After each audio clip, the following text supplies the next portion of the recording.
At maraming salamat po sa inyo po pagpimpitan sa katulungan po para magawa po natin ito.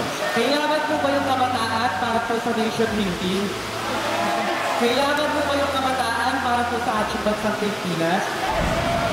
Pwede mo makatulong sa yung mga simpleng ginagawa natin para po sa magbuong ng ating matatalo na bansa.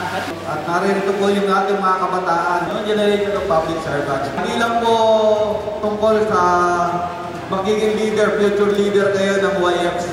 And then, siyempre, meron din tayo na magiging future governor, diba?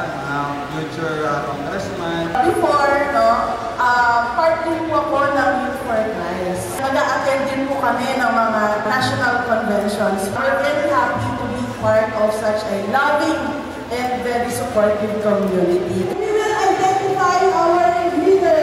Ituro natin tayo.